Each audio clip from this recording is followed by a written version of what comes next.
you about stress management, de-stressing yourself. Michelle will speak first. She's actually from Gardner Rehab.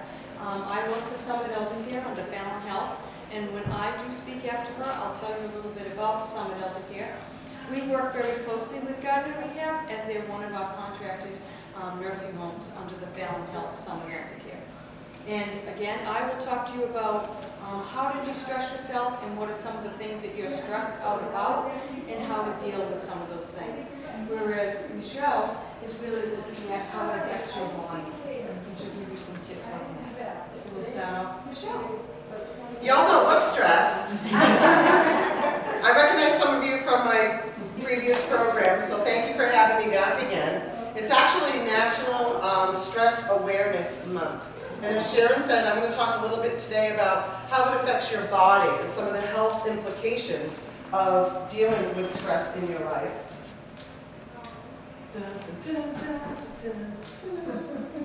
Let's see. Here you go. So the effects of stress on older adults. So when you sense danger, your brain sends these signals to your brain. Your muscles tighten, sometimes you get butterflies in your stomach, your adrenal glands release hormones, and stress hormones such as adrenaline and cortisol force your breath to quicken and your blood pressure to rise and your senses sharpen. You know, and that's good stress, because if you're being attacked by like a saber-toothed tiger or something, you know, your body kicks into that fight or flight mode. So that's a type of stress. These changes speed up your reaction time and increase your strength. They improve your stamina and enhance focus. I'm sure you've all heard these stories about these people in these amazing circumstances. You know, a father lifts a car up over his child or something. That's that type of stress. And it's called the stress response. And it's entirely normal, and it's necessary for survival. Once your brain accepts that you're not in danger anymore, your body starts to go back to its normal state. But if you're constantly in that mode of, oh my God, oh my God, oh my God, that can be extremely bad for you. And I'm going to talk about how this affects your body. I can see my screen. I need my mouse. I'm stressing out about my program. Now you're stressed. There we go. It's not moving. What is stress? So stress is your body's way of responding to any kind of demand. Stress can be caused by both good and bad experiences. So some examples of good stress: getting married, having a baby, throwing a party, moving. Those are good types of stress. The human body reacts to stress, as I mentioned before, by releasing chemicals in the blood. Those provide energy and strength, which can be a good thing if stress is caused by physical danger. Again, the saber-toothed tiger chasing you. But it can also be bad if stress is in response to something emotional, and if you don't have any outlet for all that extra energy and strength. So what can cause stress? A million things, right? Stress is all around us, and it changes as we age. Stresses for older adults could be your deteriorating health, your increased dependence on others. That stresses you out, right? Worrying about your daughter or your son having to help you out. Healthcare costs, that stresses everybody out. Yeah. Losing energy. Losing energy can be frustrating. You're not responding as quick as you could. You're not walking as fast. You're not running. Maybe you're not as active as you were. And that forces you to slow down, and that's stressful. And losing the ability to do your favorite things. That can be stressful too. So, loneliness and isolation, another cause of stress, right? Losing a spouse, that's very stressful. Losing your family members, losing friends, losing pets, all very, very stressful. But loss doesn't have to be human either. Loss can be loss of happiness. You know, the loss of not going to activities, being isolated in your home, loss of not seeing your friends. So loss doesn't have to be death. Loss is just something that you miss, that you no longer have in your life, and that increases your feelings of loneliness. And that, again, causes stress, the loneliness and the social isolation. Lack of purpose. Does that stress you out? Can't do the things that you used to do, right? Retiring adults. When you retire, you get a little stressed out. What am I going to do with myself now? And, you know, you used to get up, go to work, take care of your children. You start to stress out about these things. You lose the feeling of being needed, and sometimes you lose your position in the community. You used to be active in Kiwanis or Rotary or something. These things, they sound like it wouldn't stress you out, but if you harbor all those feelings, it bubbles into a big stress ball, and that's when your body starts to react adversely to it. Come on. Loss of independence, pretty stressful, right? Losing the ability to drive safely, losing the ability to live alone, losing control over your daily routine. Lack of transportation, that's super stressful, I don't care how old you are. Decreasing financial independence, again, extremely stressful. And increasing healthcare costs. These are all part of our everyday stresses, I think, for everybody, with the exception of driving safely. The ability to live alone. No one wants to depend on anyone. Even when we were young, we didn't want to depend on our boyfriend or our brother or our sister. Our spouse as we get older. Losing control of your daily routine. I used to get up, have a cup of coffee, go for a walk. Well, now you can't go for a walk because maybe you have something wrong with your limbs. Maybe you used to go play cribbage all the time, but maybe cribbage is too far away from you to get to. These are all pretty stressful things. Financial independence, I mean, come on, right? Who doesn't get stressed out about that? And if you don't get stressed out about that, you can buy me lunch. How does stress affect me? So this is how it affects you. And although it's difficult to determine the extent in which chronic stress affects the health of older adults, there is a correlation. You've already heard about it increases your blood pressure, but your situation can become more stressful when you stress out about things. So if you experience a time in your life where you're stressed out and you become sick, so now you're sick, right? Now you're stressing out about getting better. And then you stress out about how you're going to recover. And then you stress out about what's going to happen after you recover. So this is constantly being stressed. It's making you more susceptible to even further illness. You're already susceptible to illness because of our age factor. But combined, these make it easier for older adults to get increasingly sick more often, and also the recovery process takes longer. So as a result, it makes it harder for you to detect and fight diseases. And we'll talk about detection in a minute, because a lot of times you think there's something wrong with you physically, and there is, but you think it's due to something other than stress. And sometimes it could be just something as simple as changing a few things in your routine. Heart problems. Stress can flood your body with adrenaline, which raises your blood pressure. The relationship between stress and heart disease extends far beyond statistics. It can cause you to look for relief in other activities. Cardiovascular problems, you can't go out more. What do some people do? Excessive drinking, excessive eating. Maybe you start gambling, spending a little more money on scratch tickets. Maybe you're spending more time home alone because of it. All these things increase your risk for heart disease.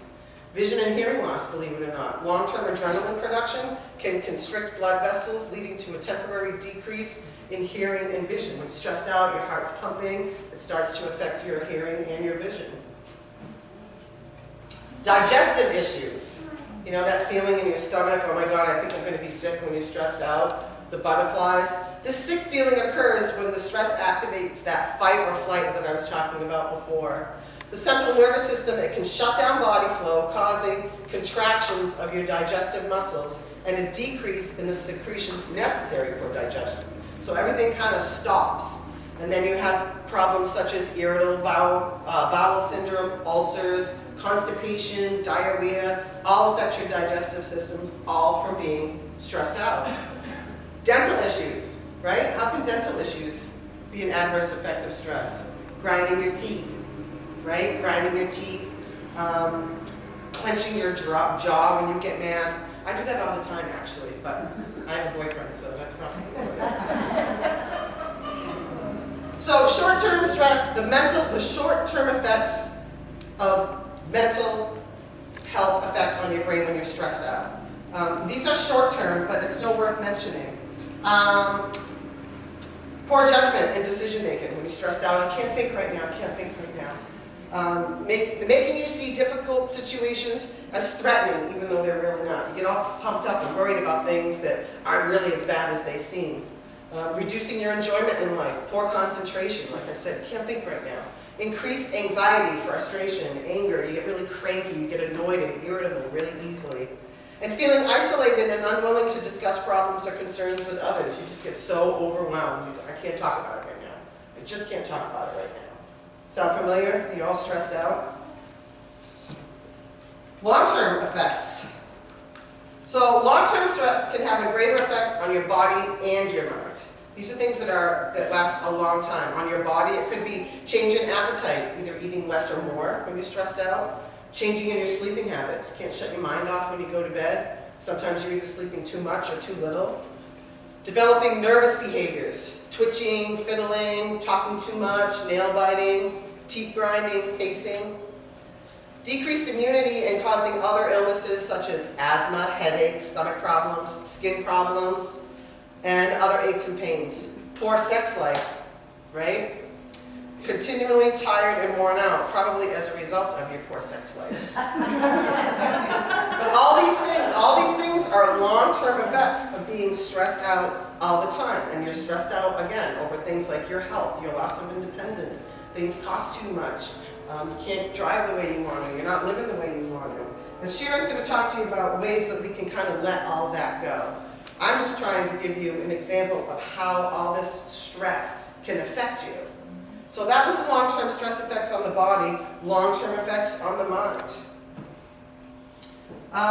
Serious effects on your mental health and behavior. Worrying, feeling anxious, that leads to anxiety disorders, panic attacks even.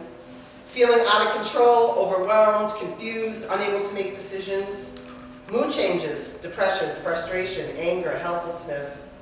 Increased dependence on food, cigarettes, alcohol, drugs. We all try to self-medicate at some point in our lives. Neglecting work, school, personal appearance, taking care of your house, taking care of others.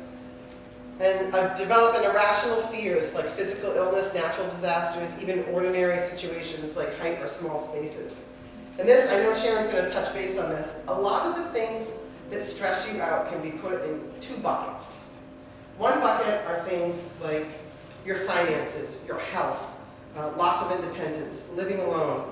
And then there's a bucket of bull. And that's the stuff you really shouldn't get stressed out about. Like Chrissy, oh my God, did you see how Chrissy parked in the parking lot? And someone obsesses over her. Chrissy is so over the line in the parking lot. She's in the parking lot. Someone might obsess over the fact that, she really shouldn't be wearing those shoes with her hip problems. You start stressing out about things that really you don't need to stress out about. It's okay to think about them. We can think things like that. That's completely natural. But the bucket of bull stress, you have to let that stuff go. That's the stuff that makes you sick. And you don't know that it's making you sick. You go to the doctor and you think, oh, I have a cold, I have asthma, I have insomnia. Okay, great, yeah, you can't sleep. When you can't sleep because you can't shut your mind off because you've been stressed out all day long. And sometimes, like I said, it's over bull, and sometimes it's over things that you can't control. You can control the bull, but you can't control the finances, the independence, your health, but you can control how you deal with it. So how do you combat it? Again, Sharon's going to go over a bunch of things. These are some symptoms. I'm feeling tired, sleeplessness, irritability, unnecessary worrying about the shoes and the parked cars, headaches, other pains, negative feelings or attitudes. And this builds up over time, and then it's okay to get cranky once in a while, but if you're perpetually cranky, you need to take a minute and sit back and ask yourself, what am I stressed out about? Why am I so stressed out? Why am I cranky? Feeling out of control, poor concentration, frequent crying, of course, that's a symptom. Constipation or diarrhea, that's that whole digestive issue. Shortness of breath, that could be as a result of a panic attack.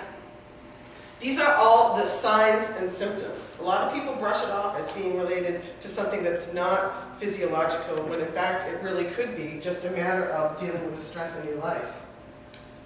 Relaxation therapy, diet supplements, they're everywhere. And some of them actually do work. There's a thing, it's called ashwagandha. Don't ask me to spell it. Ashwagandha, now that's supposed to help with stress. Lavender helps you to de-stress. Tea with honey can help you to de-stress. Positive visualization and imagery. When you're stressed out, sometimes, you know how when you go to the beach and you just sit there and you listen and hear the waves and everything just feels right? That's visualization and imagery. Prayer, meditation. Involve your senses. Exercise, we all know that. If your body aches and pains, chiropractic, massage, and optimize a positive social environment. I'm sure you've all heard this. You are the company you keep.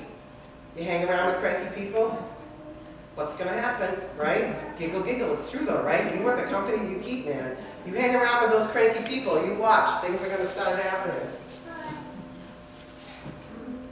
Stress-fighting foods. These all have folic acids in them. Red meat, shouldn't eat too much of it, but it does. Almonds. So almonds have some ingredients in it that help reduce stress, but it's also like a hand activity.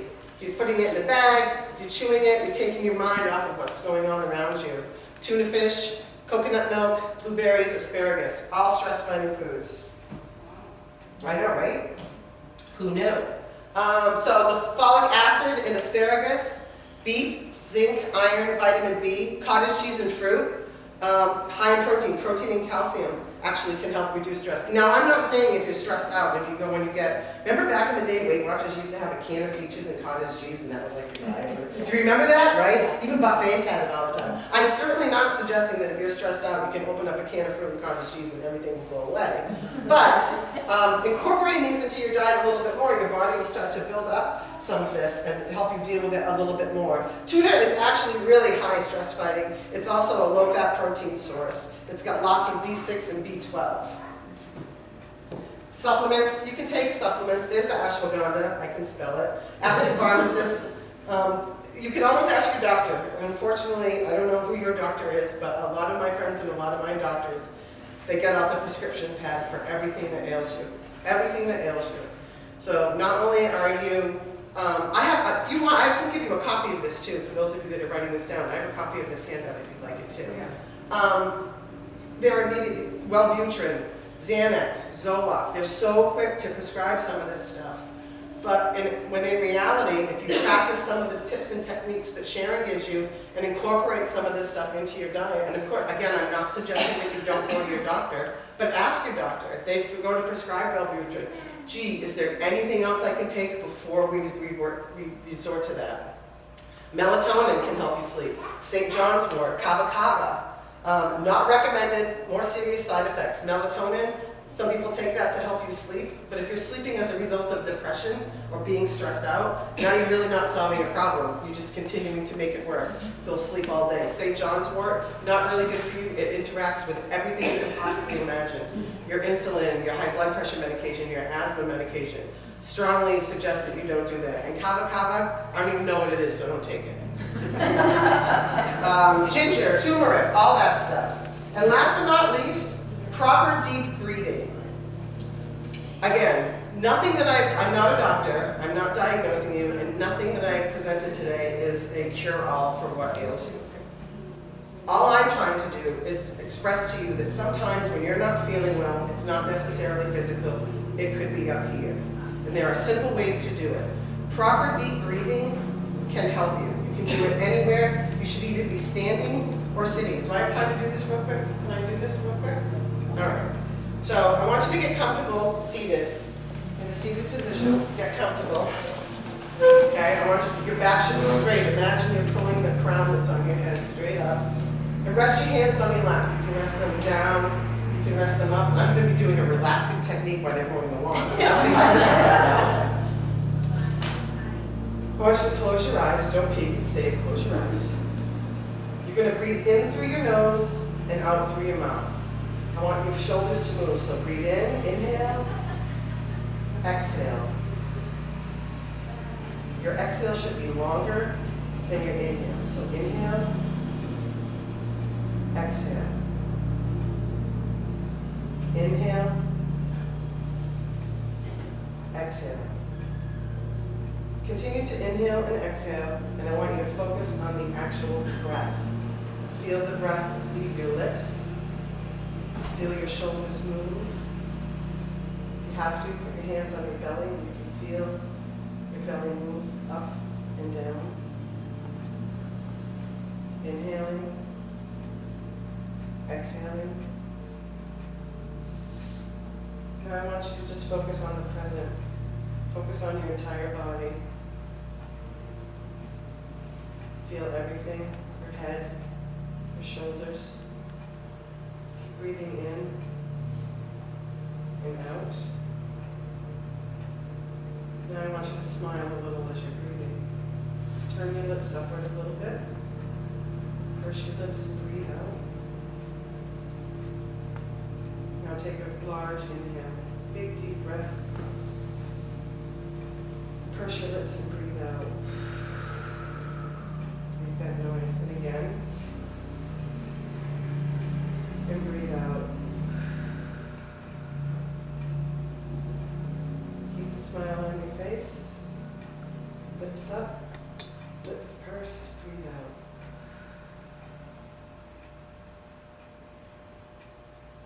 How's everybody feel? The lawnmower's on. Right? Yeah, we made the lawnmower go away. What's important to do in this exercise, you only need to do it for 2 or 3 minutes. As soon as you get up in the morning, if you want, sit on the edge of the bed, just do that. And the most important thing you can do is body mindfulness. Be aware of your body. That should be the only thing you're thinking about. Try and listen to your own heartbeat. Feel your stomach. Feel your shoulders go up and down. Feel the breath come out of your mouth. Don't think about what happened 10 minutes before or what's going to happen 10 minutes from then. Just be completely focused. Just do that for 2 or 3 minutes in the morning and do it for a couple minutes before you go to bed. Try it for 5 days. Just try it. Now it's time for Sharon.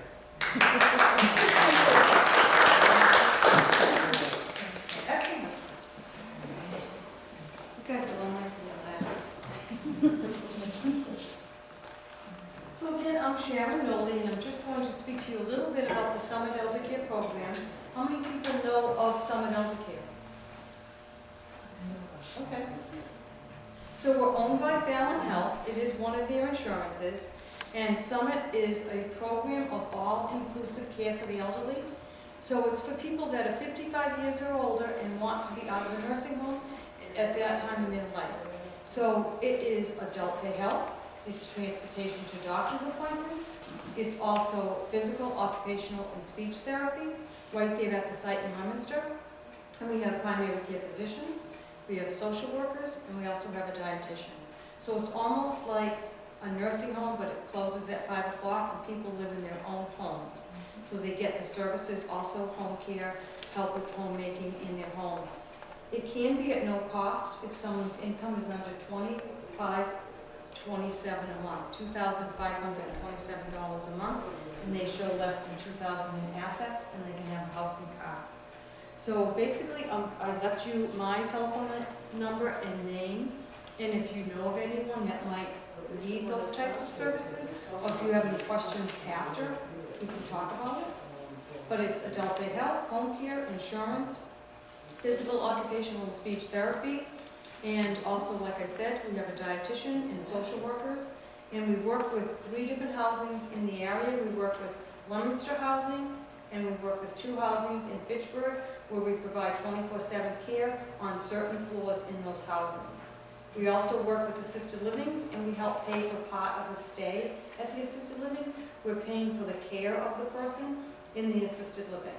And if you have any questions, I can speak to you after. Okay? So at least you know a little bit about Summit. We're actually in 5 locations. We're in Worcester, Springfield, Leominster, Lowell, and Webster. And I've worked for Fallon Health for 13 years. And everybody keeps saying, when you're retiring. And I don't want to get stressed out about retiring. But, you know, I'm not retiring. So some of the things that we do in our own lives cause stress because we're causing the stress ourselves. Now, 3 years ago, or 2.5 years ago, when there wasn't any such thing as COVID, we were all griping about our lives, because we all, you know, we do. That's something that we gripe. We complain, we talk about our lives, because life is hard. But who would have ever thought that what we're dealing with today, 3 years ago, I would rather have the problems I had 3 years ago than what we have today, because of so many things that are happening in the world. One thing that's important is if you listen to the news and you focus on it and concentrate and watch and watch and watch, it will make you stressed. If you do listen to the news before you go to bed, sometimes when you go to bed, you might have a hard time sleeping because there's so many things to worry about. You know what I mean? Does anybody agree with me on that? So be very careful when you listen to the news, if you can handle it for a little bit, it's always nice to know what's going on in the world. But lately my husband watches these murder shows, and it's like, we're almost better off watching these shows of how the different people have whatever, than what's going on in the news. Because, you know, what's happening in the news affects all of us. So just be very careful. That's one thing that you can do that will cause less stress if you don't listen to the news all the time. Another thing is, I just wrote a lot of things that we do, but overeating. If you overeat constantly and you keep saying to yourself, I'm going to go on a diet, and 10 years later you're still saying I'm going to go on a diet, either go on the diet or stop overeating. Like, stop saying you're going to do things and don't do it. Either you do it or you don't, because you keep stressing that I'm going to do this, I'm going to do this, and you don't do it. Do you know the people that do that? My brother-in-law, now he's going to take up golfing. I said to him the other night, we're going to take up golfing. Are you really going to? You know, because he never does anything he says. Nobody knows who he is. But it's just funny because you have friends that say they're going to do this, they're going to do that, and you know they're not going to. And it almost bugs you, stresses you out, because I'll buy you the golf clubs. You know? But drinking alcohol in excess is something that you say, oh, I'm not going to drink as many glasses of wine next time. I'm just not. And, you know, we can control that. Don't. You know, I used to, you know, I'd have 2, and then maybe 3, and then if that third one really would kill me. Now I can only have 1. I can vouch for that. You know, so everybody's, you know, bodies change. And we all know if we are having too much of anything, could be anything, could be cigarettes or alcohol. So basically what I'm saying is we can control some of that ourselves. We can make our own decisions and do what you're saying you're going to do. I even wrote down gambling. But another thing is overthinking. So I can just tell you a little story about my sister. Her daughter, it was her stepdaughter, was off to college, and a gentleman, I don't know if you call it attacked, but was on the elevator with her, and he kissed her. And so she was very upset about that, you know, because he grabbed her and he kissed her. And so she made a big thing out of it. She was very upset. The family was upset. Well, long story short, she married him. She married this guy who, you know, and in the beginning, my sister wasn't too happy.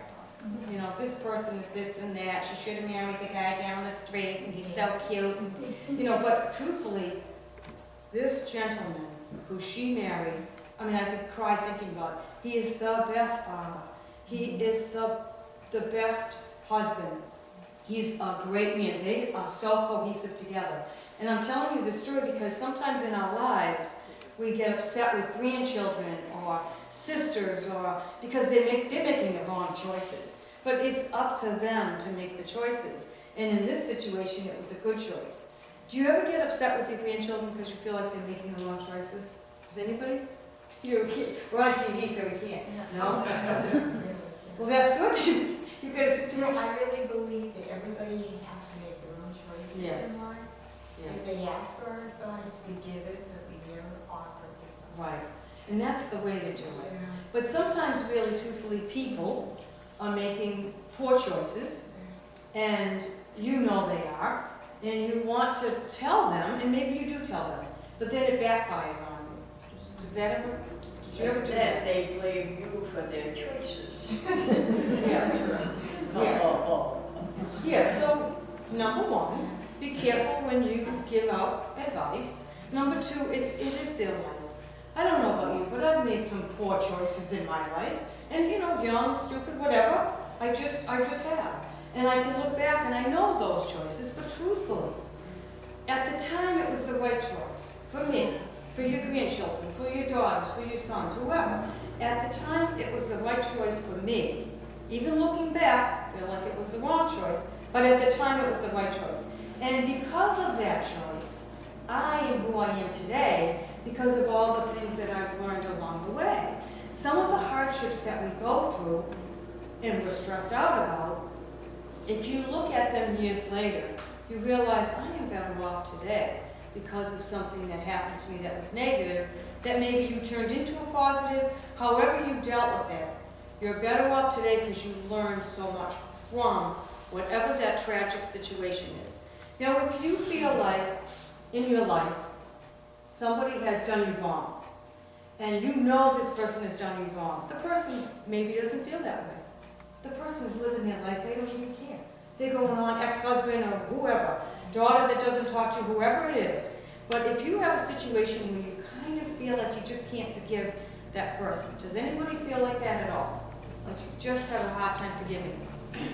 A lot of times when I do these presentations, a few people do raise their hands and they're verbal about it and they're very, very upset. But if you have a situation where you don't forgive somebody and you can't help it, you're living in the past, you have to think about, yes, that person did me wrong, but I am who I am today from learning from the situation. When anyone goes through anything that's really a hardship, or they learn from the situation, we are better off from going through certain things in our lives because we've learned, hopefully, we learn from those situations. Does anybody agree with me? Oh, absolutely. Yeah. Yeah, if you have a situation where you feel like in your heart, the world did you wrong because you went through this, or you feel that somebody did you wrong because you went through this, and you're holding on to that. If you sit down and you think about the situation, you maybe write about it, you've got to get it off your chest. You can't live your life stressed out all the time about the situation, always thinking about it. And this is what I did. I was kind of teed off about my ex-husband, married someone that was half my age, and I really took it to heart. But when I really looked at the situation, we weren't healthy together. It wasn't a happy marriage. But I was still upset about the way it all happened. And when I actually sat down and wrote about it, got to really feel and understand it, I learned a real lot from that tough situation. And I am who I am today because of it. I'm a better person because of it. And it was really, truthfully, a blessing in disguise. Something kind of funny, Michelle knows this, but I was going to bring it up if you didn't. I married my ex-husband. We both have been together this time around 24 years. And so I met him when I was just a young girl of 15. We got married when I was 24 and divorced when I was 30, and then got back together when I was 44. I'm 66, so however, maybe I was 43. But anyways, all those, so years and years of being with this gentleman, let me tell you something. We divorced, and we both were different people because we had gone through a lot in those 14 years we weren't together, and we are who we are today, and we're great together. It's excellent. It's just yin and yang. It just fits. You know what I mean? It's a good thing. Now I never would have thought that would happen. Years and years ago. Whatever. All I'm saying is that it worked out in a long run. Did I know that when I was a young girl and my ex-husband? Is this the guy that married somebody half your age? No. Oh, you had another husband in between. So I married, and then I married again, and then I married a third time my first husband. Okay. Who admits this on TV? But I'm happy. I'm happy in my heart. But I'm just trying to say that, you just don't know what the world has out for you in store. Can I say something? Yes. Forgiveness is a gift you give yourself. Yes. Because that person is zippity doo down the street. Yes. They Yes. don't even know what they've done to you. Right. They've gone on with their lives. So if you hold that, it's like carrying a 20 bag of potatoes on Yes. your back. You don't need So to forgiveness is a gift you give yourself. Yes. Right? Yes.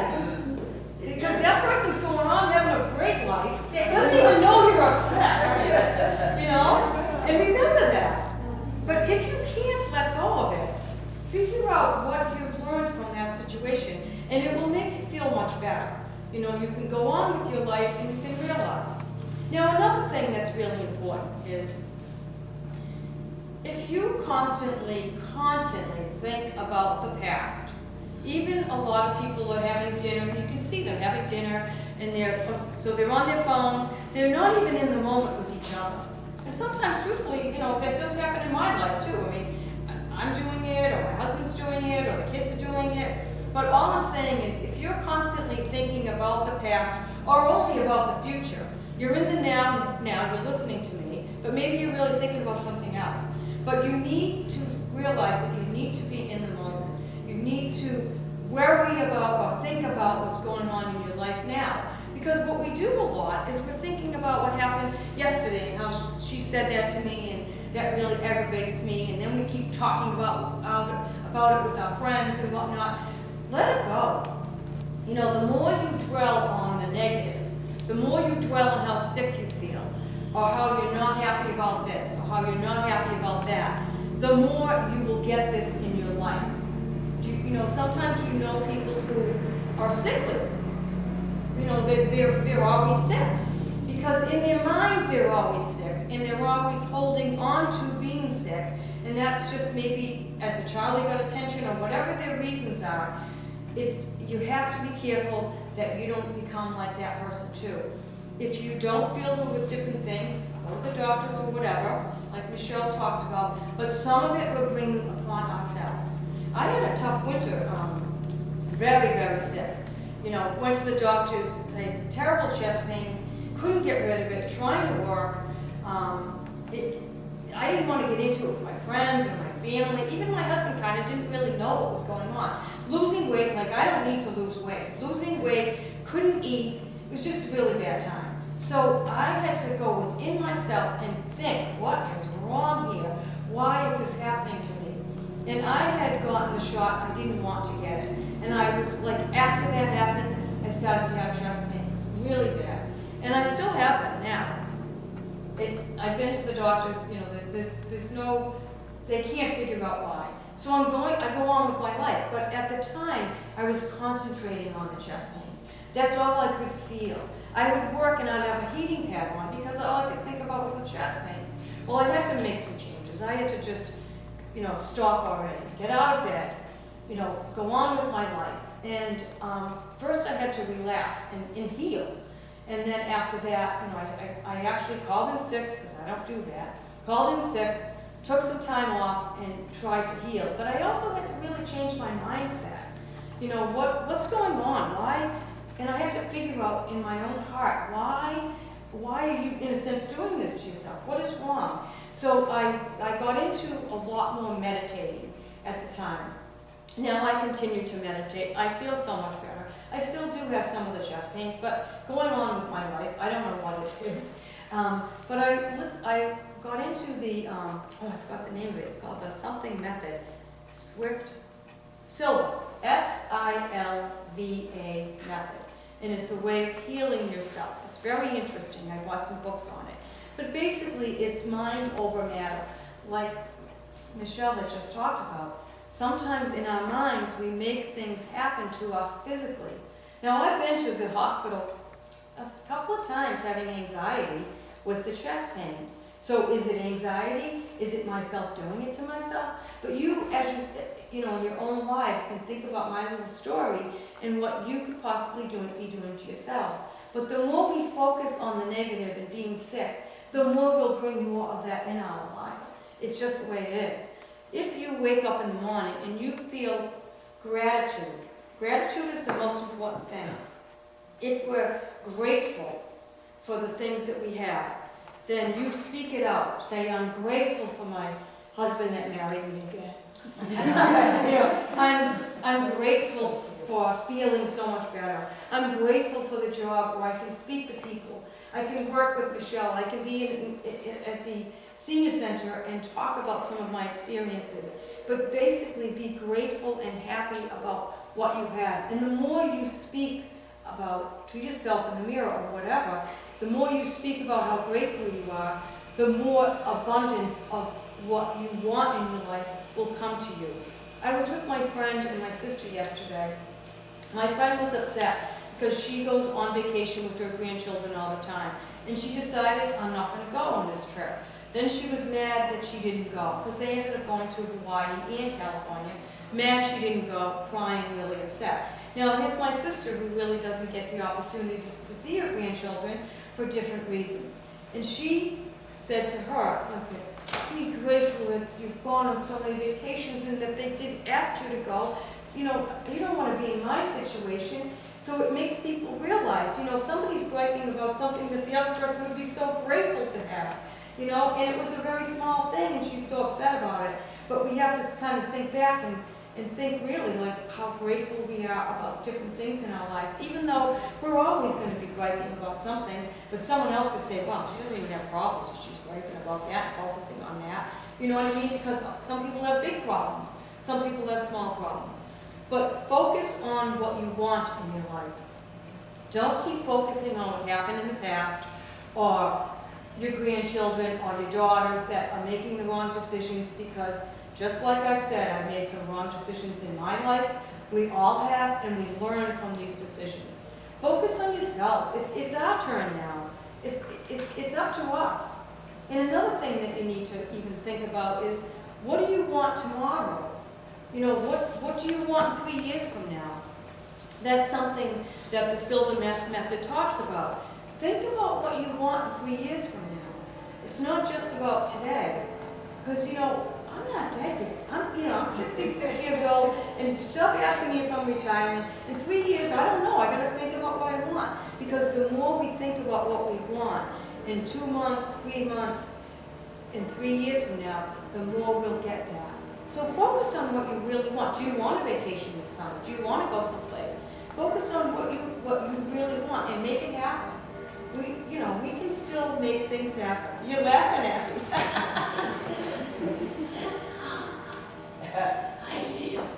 What? That's how she lives. Oh, that's how you live? Yeah. So you focus on 3 years from now, and you focus on what you want. Yeah, you have to. Yeah. I do too. Elsa grew up in Germany during World War II, and I grew up in England.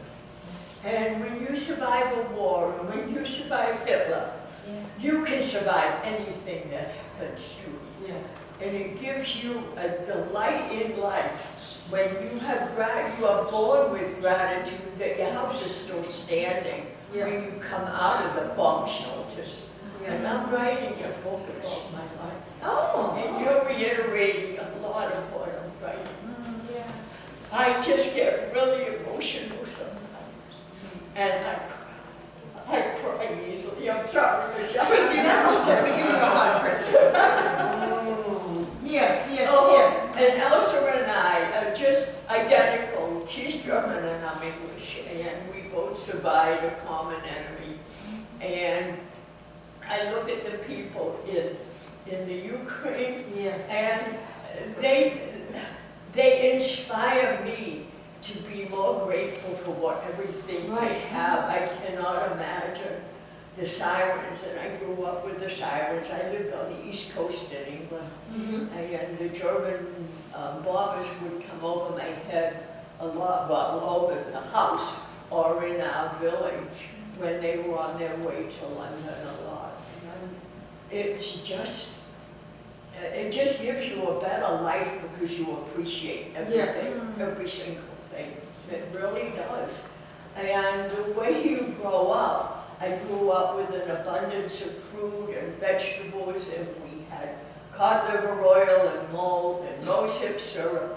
And I've eaten well all of my life because that's followed me, and I wish more people would eat better. I was in the food business, and I was in the food business for 50 years. I had 4 different food businesses. And people are so abusive of all the good food that's available. They throw out more than they eat a Yes. lot of the time. They were saying that on TV. Really. And Yeah, we don't, as a child, I grew up with white bread and sugar, white bread, butter, and I sugar. love sugar sandwiches. Yeah, and that's, I don't know, my father and mother, there was 5 girls in the family. And so that was cheap, and I lived off of sugar. I was very, very sick with it. Because I'd rather have that, and I had a lot of problems. Digestive I've problems. heard of white bread and butter and sugar. Oh, yeah. So you have the white bread, you have the butter on it, and then you put the sugar on top. And before you went to bed, You can't toast it though, you have to have it on white wonder bread. Yeah, it's white bread. Yeah. No. heavy, kind of delicious food, and I'm allergic to gluten, dairy, soy, and, you know, probably all those years of eating that delicious food, but anyways, I didn't know, I was always sickly though. And, you know, then as time went on, my sisters realized that they had the same problem, but anyways, you know, I feel that the diet can really change your mood, too much sugar, you have to really be very careful. It changes your life. It changes. All you gotta do is eat sugar in the afternoon. If you have a fabulous breakfast and a fabulous dinner, it doesn't stick around very long. Yeah. Just remember to eat it. That's my philosophy. I love M&M's in the afternoon. Does anybody else have any tips about some of the things that I've said that have worked for them? You've got to have something when you think of. Is there anything that you can think of? I just try to stay very positive. And Yes. when I wake up in the morning, I always say thank you Yes. for what I do have, and I look forward to the day. And, Yes. you know, I try. Right now, my life isn't what I thought it would be, because I have a little bit of dementia. Yes. But we are adjusting very well, Mhm. and you know, I just feel that if you really love somebody, you want them to be happy, no matter what stage it is. So it's looking pretty good. But I Yes. came here so I could just be in a better place even than I am now. Yes, you've got a great attitude. It's all about attitude. You have to be proactive, you really do. And like you said, you know, we just don't always know. We think that in 3 years we're going to have this and that. But we don't really know because it's not, it's just not ourselves always, not just what I want. So you have to really live your life. Yeah, but you're saying look 3 years from now. You might not be here. I'm not thinking that way. I do. I mean, I get it all the time. But you know, the more we think about what we want in 3 years, the healthier we try to stay, we're gonna get that. So if we focus on, oh, I might not really be around, I could just spend the money now, or whatever, you just have to be careful, you know, being, not living in the fear of not being around, but, No, I'm not afraid, I'm just, Right. I'm being practical. yes, because, yeah, truthfully, and then, you know, I'm saving money for 3 years, and then who, whatever.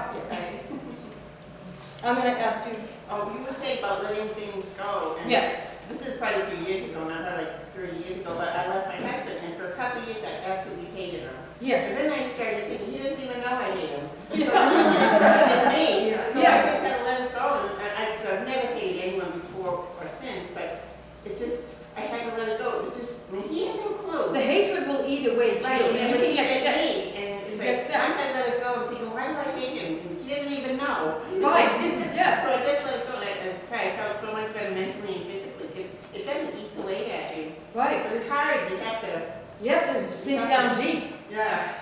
And some of it's because, I don't know, I'm not saying you, but some of it could be, you know, what did I do though? You know, it's not because I'm all one person. God forbid I look at myself, you know? But we're gonna Well, I was say, just going to say, when you mentioned about the news, 4 years ago when I retired, we cut cable. yes, One of the best decisions we ever made, my husband and I, we are not on Facebook. And I've just seen so much angst in some of my friends. Yes. The amount of time they watch television and engage in Facebook. yeah, I think that really brings a lot of negativity. yes. So we have the radio comes on in the morning, the WBC radio, they say the 5 important things you need to know today, and then we shut it off. And you know, I do, you know, I'll go on my phone and keep up with the news and the weather, but I just think it really brings a lot of negative, even more so in the last few years. Yes. And it's really made a big difference getting rid of cable. And it's cheaper not to have it. So I just, for some reason, I just got something told me to tell this one story. And even though it's kind of a sad story, it's just something that I want to tell you. I had a friend who lived with her father-in-law and her husband. And her father-in-law had severe dementia. And she just really didn't have a good life because it was a lot for her. So she really didn't want him, she just wanted him to pass and go on with his life. And, excuse me, I guess you're not really going on with your life, but she did want him to pass. Because it was a lot for him, having dementia, a lot for her husband, and a lot for this person. So she was wishing that. Well, he did have some assets, and it was the father-in-law. So, long story short, he stayed, and then finally it got to the point where he went into a nursing home. It's not funny, but, and then he used up all the assets, and then when all the assets were gone, the month he got on Mass Health, he died. So, you know, here's all this wishing and whatnot. And then a little while later, her favorite dog died from a pit bull killing the dog.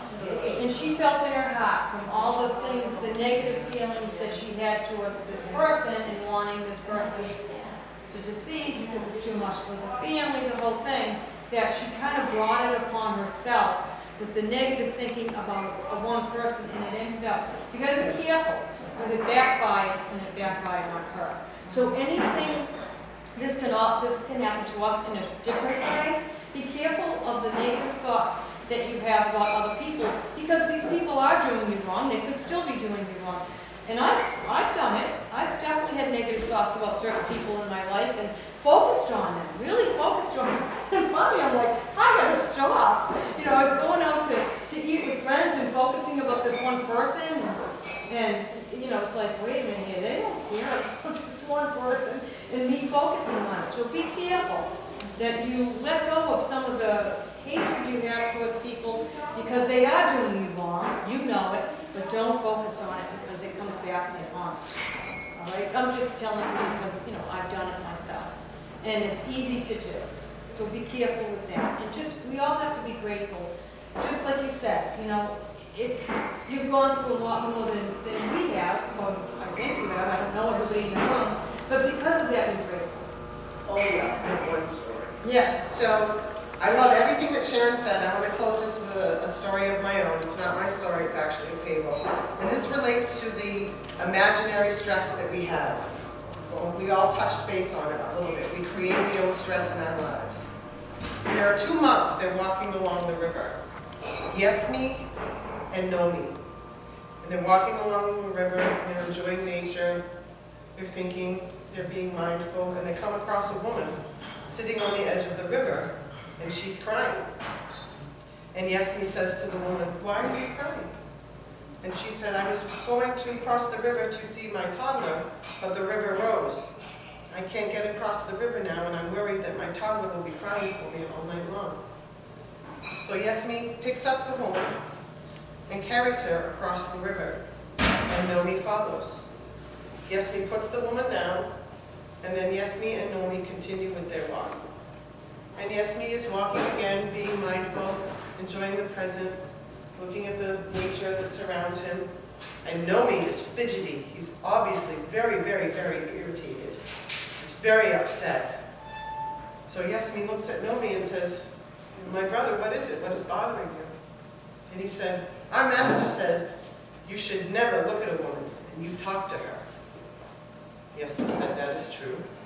And No me said, our master said, you should never touch a woman, and you carried her. Yes me said, yes, that is true. No me said, you are doing everything our master told us not to do. And Yes me said, yes, yes I am. No me said, why? Why did you carry her across the river then? If you knew it was wrong, why did you do it? And Yes me said, I did it because I wanted to help her. And it is true, I talked to her and I carried her across the river. But it is you who still carries her. Yeah. Oh, yeah. Right?